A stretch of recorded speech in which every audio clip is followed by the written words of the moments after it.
a perfect family, a quiet suburb, a deadly secret. When obsession and jealousy infiltrate the Thornton home, a series of shocking events reveals that behind the curtains of the dream house lurks a nightmare that will forever shake the peaceful town of Oakville. Prepare to dive into the shadows of a tragedy that exposes the dark side of the American dream. Hello everyone. Before we explain today's case, I want to ask you to subscribe to the channel. Your subscription is very important to us, so please subscribe and share your opinion about this case in the comments. In the quiet suburbs of Oakville, a picturesque town nestled in the heart of Connecticut, a chilling series of events unfolded in the spring of 2018 that would forever change the lives of its residents. The Thornton family, pillars of the community, found themselves at the center of a horrifying tragedy that shocked the nation and exposed the dark underbelly of what appeared to be a perfect American family. David Thornton, a successful real estate developer, his wife Sarah, a beloved elementary school teacher, and their teenage daughter Emily seemed to embody the American dream. Their sprawling colonial home, with its manicured lawn and white picket fence, stood as a testament to their prosperity and status within the community. However, behind closed doors, a sinister narrative was taking shape, one that would ultimately lead to a brutal double homicide and shatter the illusion of domestic bliss. The story begins in early 2018 when neighbors and friends started noticing subtle changes in David Thornton's behavior. Known for his charismatic personality and community involvement, David began to withdraw from social events and became increasingly possessive of his wife, Sarah. Those close to the family recall a growing tension that seemed to permeate the Thornton household. Linda Morrison, the Thorntons' next-door neighbor for over a decade, recounted her observations to investigators. David had always been so outgoing, always the first to organize neighborhood barbecues or charity events. But sometime around February, it was like a switch flipped. He became different, more intense. I'd see him watching Sarah through the windows when she'd leave for work. It was unsettling. Sarah's colleagues at Oakville Elementary School also noticed changes in her demeanor. Once vivacious and engaging, Sarah became withdrawn and anxious. Her fellow teacher and close friend, Jessica Winters, shared her concerns during the investigation. Sarah started coming to work looking exhausted, with dark circles under her eyes. When I asked if everything was okay at home, she'd just force a smile and change the subject. I knew something was wrong, but I never imagined how bad it really was. As winter gave way to spring, David's behavior became increasingly erratic. He began making surprise visits to Sarah's workplace, often under the guise of bringing her lunch or picking her up after school. These gestures, which might have seemed romantic to outsiders, took on a sinister tone as Sarah's discomfort became more apparent. Emily Thornton, the couple's 16-year-old daughter, found herself caught in the middle of her parents' deteriorating relationship. A straight-A student and talented violinist, Emily confided in her school counselor about the growing tension at home. Emily told me that her father had become obsessed with her mother's whereabouts, the counselor, Dr. Rachel Adams, later testified. She said he'd installed some kind of tracking app on Sarah's phone and would interrogate her about every minute she was away from home. The situation reached a critical point in late April when David's paranoia spiraled out of control. He began accusing Sarah of infidelity, despite having no concrete evidence to support his claims. Neighbors reported hearing loud arguments coming from the Thornton residence, often late into the night. On the evening of April 28, 2018, the simmering tension finally boiled over. David, consumed by jealousy and suspicion, followed Sarah as she left for what she claimed was a late parent-teacher conference. Instead of driving to the school, Sarah's car headed towards the outskirts of town, eventually pulling into the parking lot of the Oakville Motel, a nondescript establishment on the edge of the city limits. David, his worst fears seemingly confirmed, watched from his parked car as Sarah met a man in the motel parking lot. The man was later identified as Michael Carson, a fellow teacher at Oakville Elementary and Sarah's colleague for the past 5 years. As Sarah and Michael entered one of the motel rooms, David's fragile grip on reality shattered completely. What happened next would send shockwaves through the community and become the subject of intense media scrutiny for months to come. According to the motel's security footage, David waited in his car for nearly an hour, his rage and jealousy building with each passing minute. At approximately 9:45 p.m., he exited his vehicle and approached the motel room where Sarah and Michael had disappeared. The events that transpired inside that motel room were pieced together through forensic evidence and witness testimony. David, armed with a handgun he had purchased just weeks earlier, forced his way into the room. What he found confirmed his darkest suspicions. Sarah and Michael, caught in a compromising position, their secret affair laid bare before David's eyes. In a fit of uncontrollable rage, David opened fire. The first shots struck Michael, who had attempted to shield Sarah from the onslaught. Sarah, terrified and trapped, tried to reason with her husband, but her pleas fell on deaf ears. In a matter of seconds, both Sarah and Michael lay motionless on the motel room floor, their lives extinguished by David's jealous fury. The sound of gunshots pierced the quiet night, sending other motel guests and staff into a panic. Multiple 911 calls flooded the Oakville Police Department, reporting a disturbance at the motel. Officer James Rodriguez, one of the first responders on the scene, described what he encountered. As we approached the room, we could see a man pacing back and forth through the window. When we announced ourselves, he just looked at us with this vacant stare. It was like he wasn't even there anymore. David Thornton offered no resistance as he was taken into custody. The scene that greeted investigators inside the motel room was one of horror and tragedy. Sarah Thornton and Michael Carson were pronounced dead at the scene, their bodies bearing multiple gunshot wounds. The murder weapon, a 9mm semi-automatic pistol, was found on the nightstand, its magazine empty. As news of the double homicide spread through Oakville, the community reeled in shock. The Thorntons had been viewed as the quintessential American family, their lives seemingly perfect from the outside. Now, that illusion lay shattered, exposing the dark secrets and destructive jealousy that had festered beneath the surface. In the days that followed, investigators worked tirelessly to unravel the events that led to that fateful night. They discovered a trove of evidence in David's home office: journals detailing his growing suspicions, receipts for surveillance equipment, and printouts of Sarah's text messages and emails that he had somehow obtained. Detective Lisa Simmons, lead investigator on the case, shared her insights during a press conference. What we've uncovered paints a picture of a man consumed by jealousy and paranoia. Mr. Thornton had been monitoring his wife's every move for months, convinced she was being unfaithful. The tragedy is that his suspicions, while ultimately proven true, led to an act of violence that destroyed multiple lives.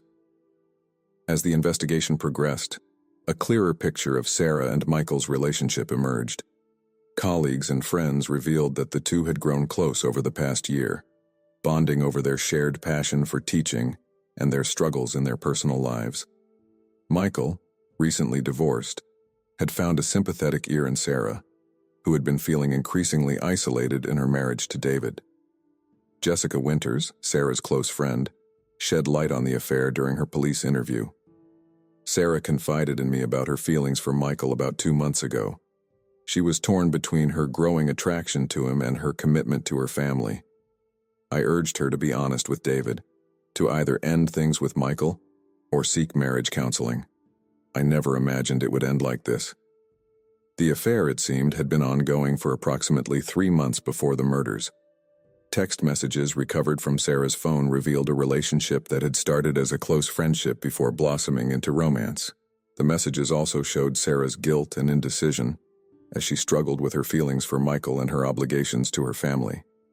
As the community grappled with the shock of the murders, attention turned to Emily Thornton, the teenage daughter whose life had been irrevocably altered by her father's actions. Emily, who had been staying at a friend's house on the night of the murders, was devastated by the loss of her mother and the revelation of her father's crime. Child psychologist Dr. Amelia Foster, who worked with Emily in the aftermath of the tragedy, spoke about the impact on the young girl. Emily is dealing with an unimaginable amount of trauma. She's lost both parents in one terrible night, one to death and one to an unthinkable act of violence.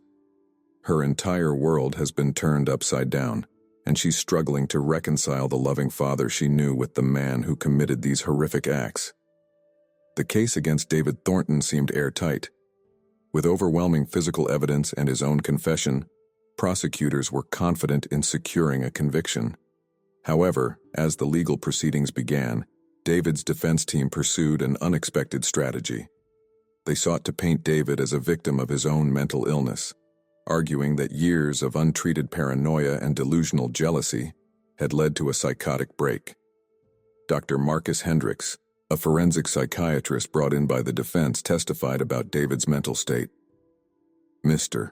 Thornton exhibits classic signs of delusional disorder, specifically jealous type.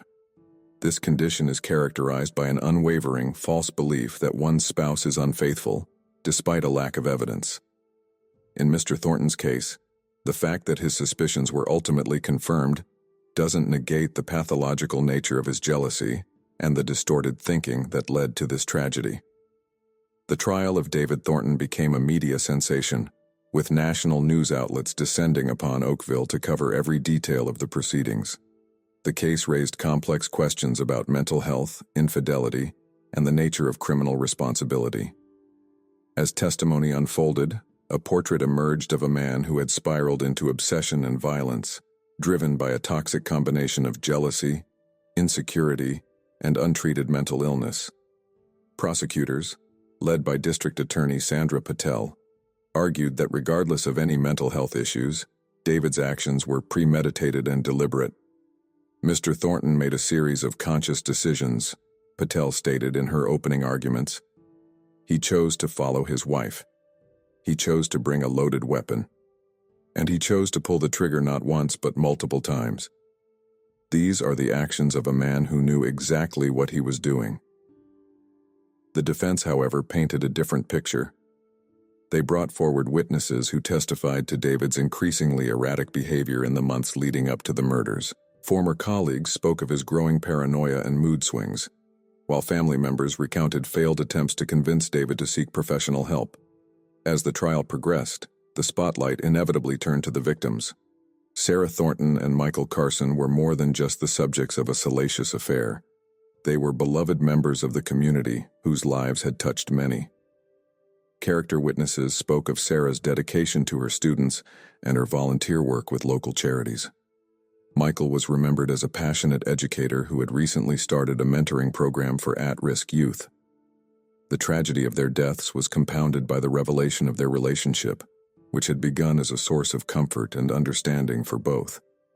Emails and text messages read aloud in court revealed two people struggling with their feelings, aware of the potential consequences of their actions but unable to deny their growing connection.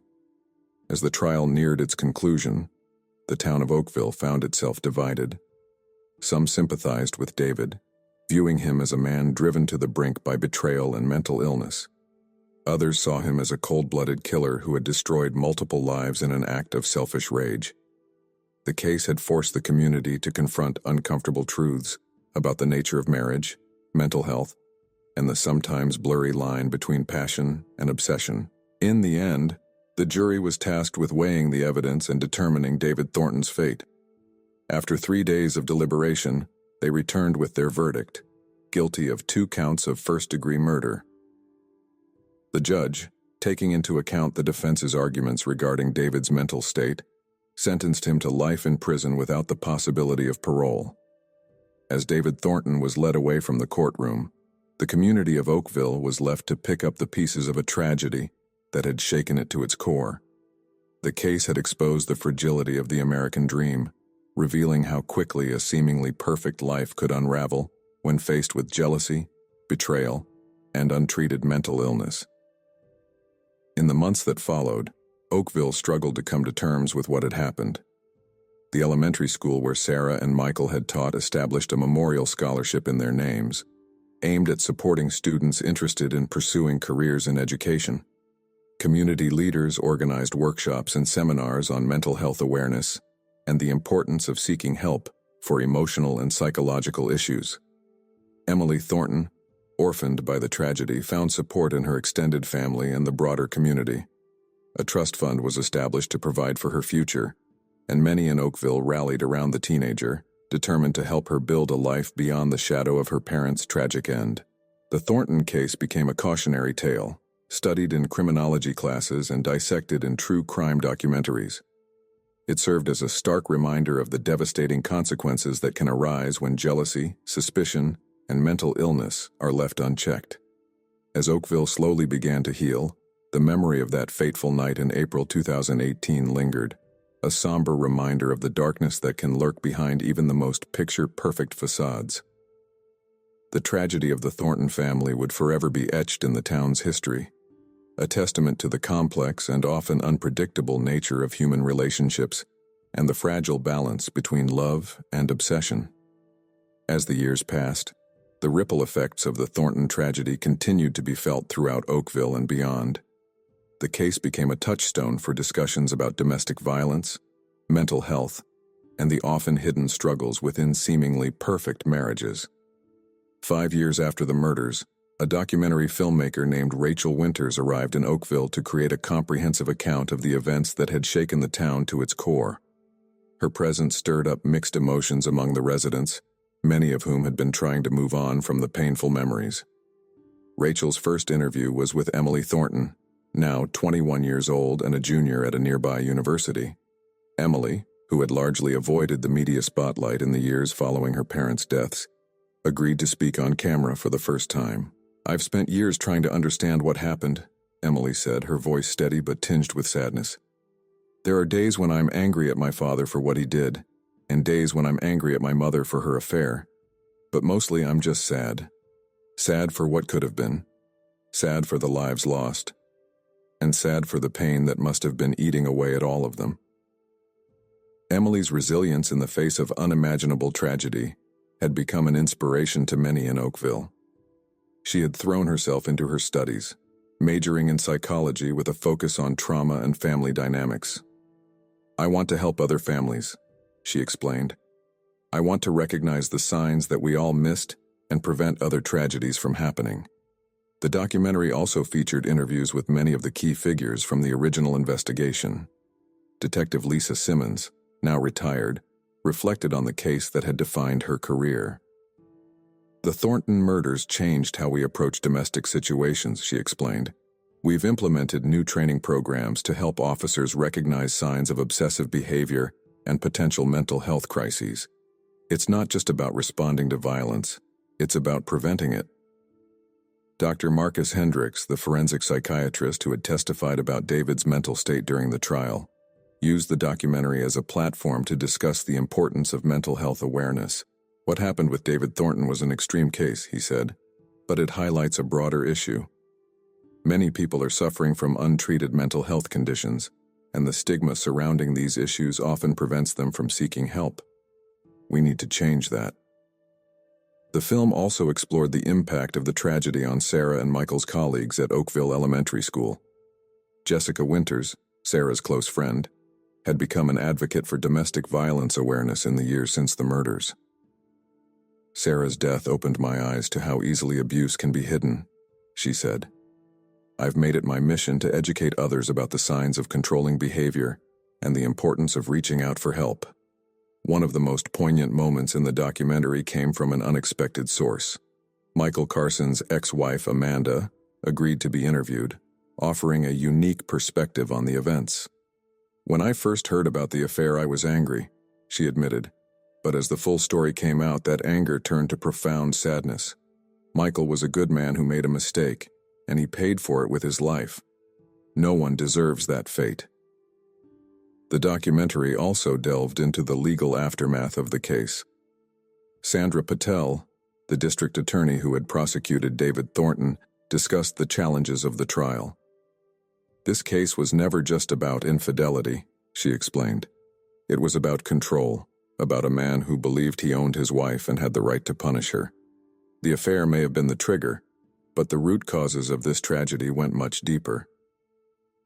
David Thornton himself declined to be interviewed for the documentary, but the filmmaker included excerpts from his prison journals, which had been made public as part of his appeal process.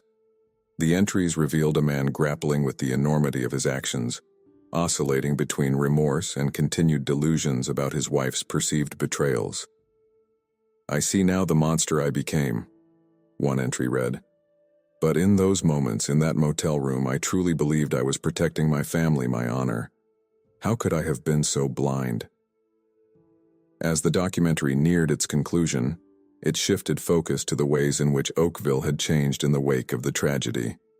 The town had become a model for community-based mental health initiatives, with free counseling services offered at the local community center and mental health first aid training provided to all public employees.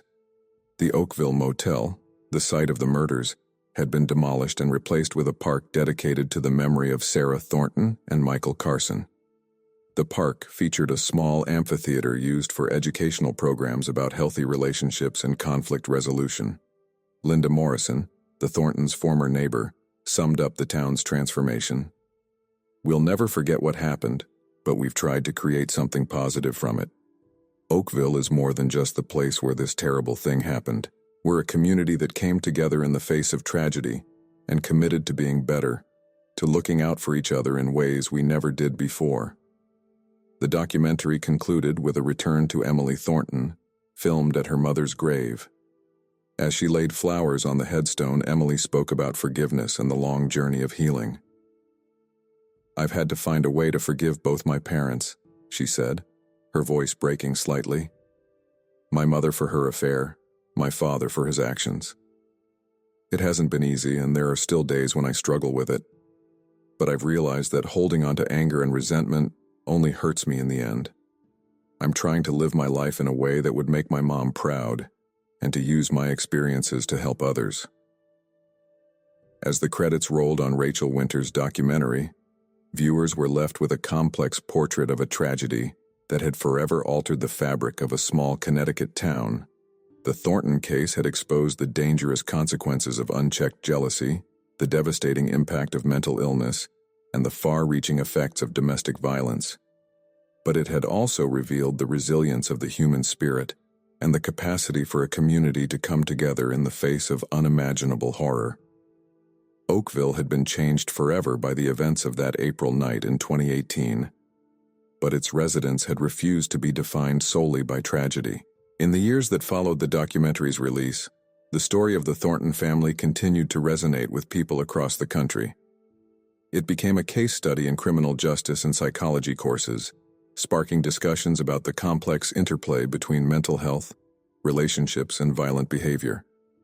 Emily Thornton, inspired by the impact of the documentary, decided to channel her experiences into writing a book. Titled After the Fall, Rebuilding a Life Shattered by Tragedy, the memoir offered a deeply personal account of her journey through grief, anger, and eventual healing.